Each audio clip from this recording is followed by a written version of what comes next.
There's no feeling more intense than starting over.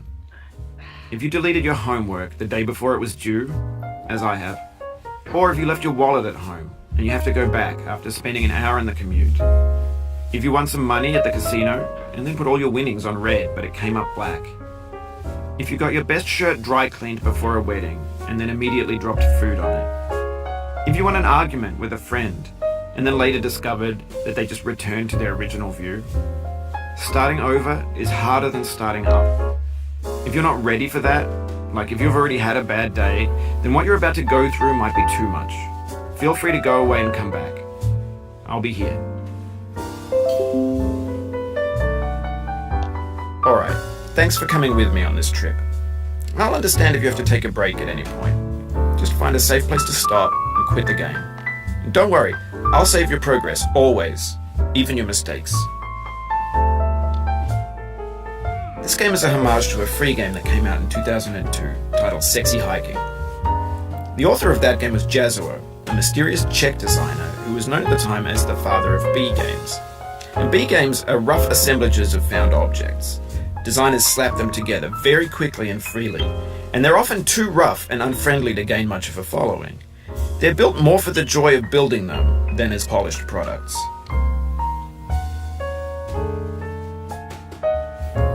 In a certain way, Sexy Hiking is the perfect embodiment of a B game. It's built almost entirely out of found and recycled parts, and it's one of the most unusual and unfriendly games of its time. In it, your task is simply to drag yourself up a mountain with a hammer. And that act of climbing, in the digital world or in real life, has certain essential properties that give the game its flavor. No amount of forward progress is guaranteed. Some cliffs are too sheer or too slippery. And the player is constantly, unremittingly in danger of falling and losing everything. Anyway, when you start Sexy Hiking, you're standing next to this dead tree that blocks the way to the entire rest of the game. It might take you an hour to get over that tree, and a lot of people never got past it. You prod and you poke at it, exploring the limits of your reach and your strength, trying to find a way up and over. You're unyielding, and that makes the game uniquely frustrating. But I'm not sure G.O.I intended to make a frustrating game. The frustration is just essential to the act of climbing, and it's authentic to the process of building a game about climbing. A funny thing happened to me as I was building this mountain. I'd have an idea for a new obstacle, and I'd build it, test it, and it would usually turn out to be unreasonably hard. Mountains build themselves from our efforts to climb them, and it's our repeated attempts to reach the summit that turns those mountains into something real. When you're building a video game world, you're building with ideas. And that can be like working with quickset cement. You mold your ideas into a certain shape that can be played with, and in the process of playing with them, they begin to harden and set until they're immutable, like rock. And at that point, you can't change the world, not without breaking it into pieces and starting fresh with new ideas.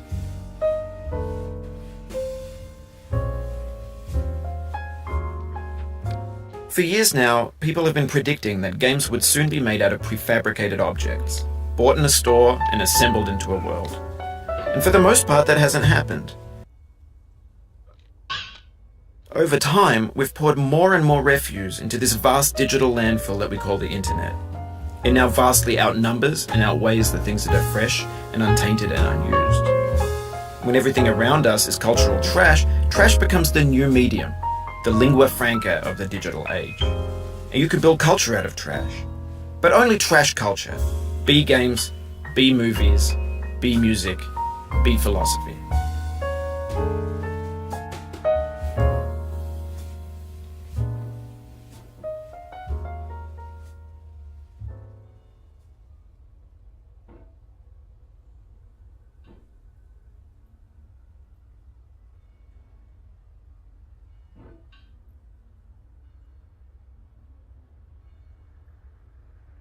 A monstrous mountain of trash, the ash heap of creativity's fountain.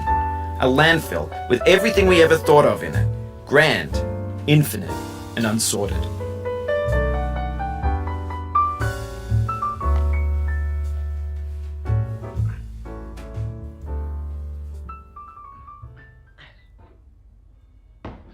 There's 3D models of breakfast, Gen X's fanfic novels, scan magazines, green screen Shia LaBeouf, banned snuff scenes on LiveLeak. Facebook's got lifelike bots with unbranded adverts and candid shots of Kanye and Taylor Swift mashups, car crash epic failed GIFs, Russian dashcam vids, discussions of McRibs, discarded, forgotten, unrecycled.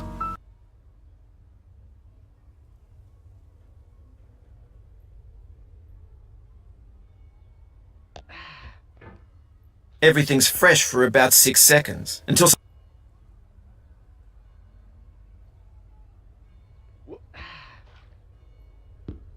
in this context, it's tempting to make friendly content that's gentle, that lets you churn through it but not earn it. Why make something demanding if it just gets piled up in the landfill, filed in with the bland things?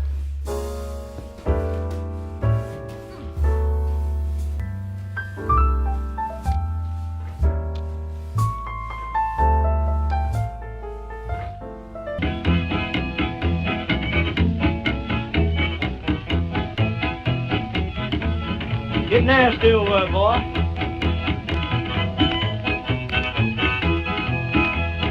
Going down the road feeling bad. I'm going down the road feeling bad.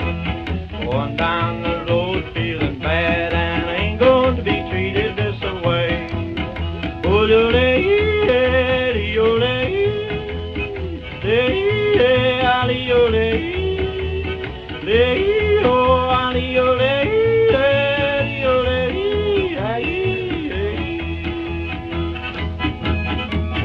Lay them blues up, my friend.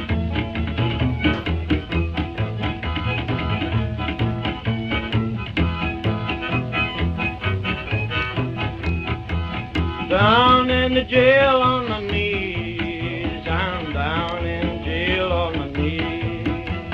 Down in jail on my knees, and I ain't going to be treated this way.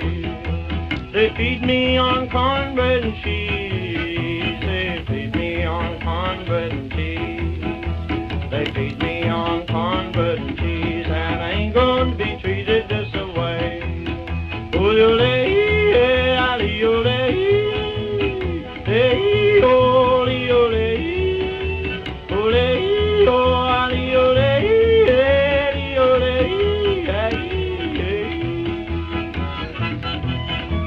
That's good time, boys.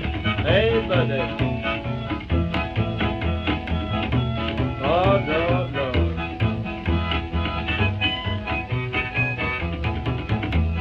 $10 shoe fits my feet. A $10 shoe fits my feet. $10 shoe fits my feet, and I ain't going to be treated this way. Going where the weather suits my clothes.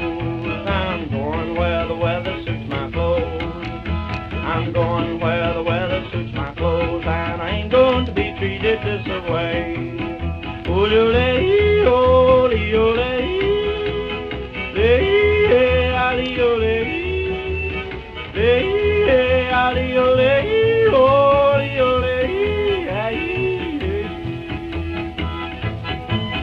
Turn down, boy, turn down.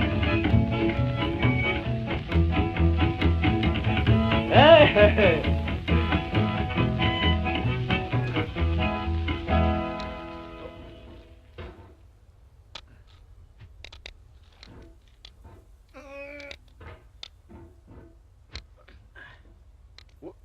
The soul would have no rainbow had the eyes no tears.